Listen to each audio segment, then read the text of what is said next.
कैथल के लघु सचिवालय में आज सर्व कर्मचारी संघ हरियाणा के बैनर तले सैकड़ों की संख्या में कर्मचारी इकट्ठा हुए और हरियाणा सरकार पर अनदेखी का आरोप लगाते हुए जोरदार प्रदर्शन किया।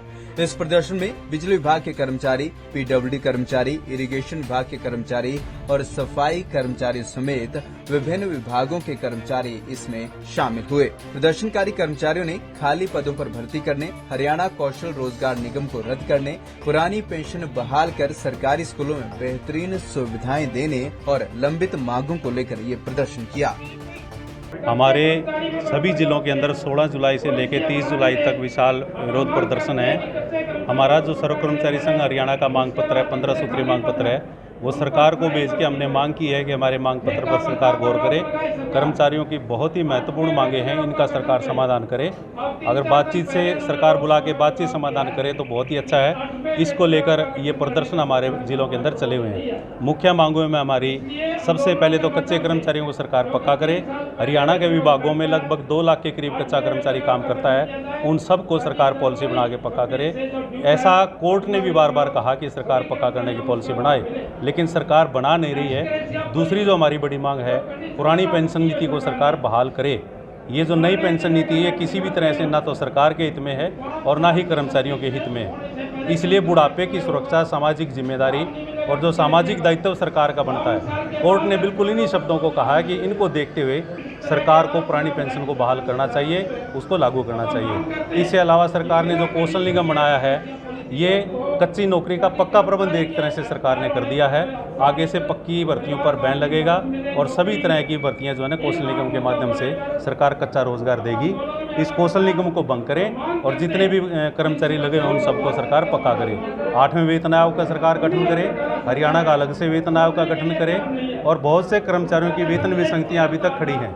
लंबे समय से हमारा क्लैरिकल जो वर्ग है वो 35,400 की एक लंबी मांग को लेके लड़ता आ रहा है। पिछली सरकार ने उस मांग को माना भी था, लेकिन उसको सरकार लागू नहीं कर रही है, इसलिए इसको सरकार लागू करे। एक्स ग्रेशिया पॉलिसी में जो कंडीशंस लगा रखी है सरकार ने, सरकार उनको ख़त्म करे। और विभागों में जो पोस्टें खाली पड़ी हैं, लगभग 2.5 लाख पोस्टें तो खुद सरकार का मानना है कि विभागों में खाली पड़ी हैं, उनके ऊपर सरकार भर्तियां करे। ये हमारी मुख्य मांगे हैं। प्रदर्शनों के माध्यम से भी सरकार अगर नहीं सुनेगी तो आने वाले जो विधानसभा चुनाव हैं, हम बिल्कुल सरकार का विरोध करेंगे और लोगों को ये कहेंगे कि लोग वोट की चोट करने का काम करें, अदरवाइज सरकार हमारी। आज का जो ये जिला स्तरीय आक्रोश प्रदर्शन है, ये हरियाणा सरकार की जो लगातार कर्मचारी विरोधी नीति है उसके खिलाफ हमारा ये प्रदर्शन है। क्योंकि लगातार 10 सालों से जो सरकार सत्ता पे बैठी है, एक बार भी सर्व कर्मचारी संघ को बुला करके उनकी जो मांगे हैं, समस्याएं हैं, उनका हल करने की तरफ सरकार का ध्यान नहीं गया।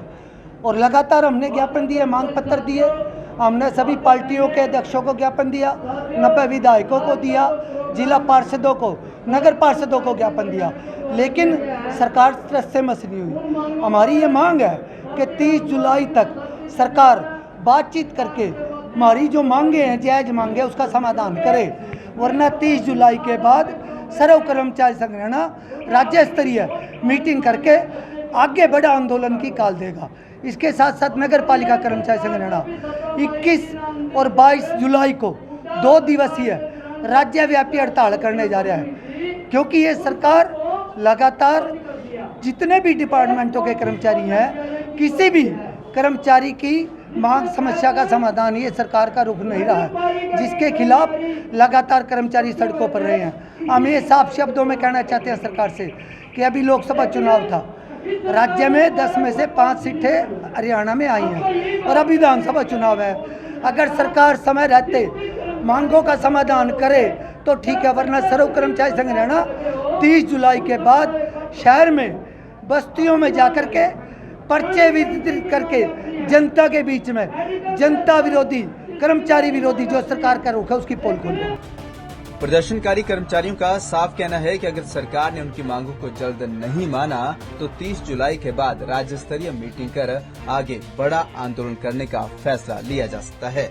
ऐसे में देखना होगा कि सरकार इनकी मांगों को लेकर आखिर कब तक सुनवाई करती है और क्या रुख अपनाती है। पंजाब केसरी टीवी के लिए कैथल से कांता शर्मा की रिपोर्ट।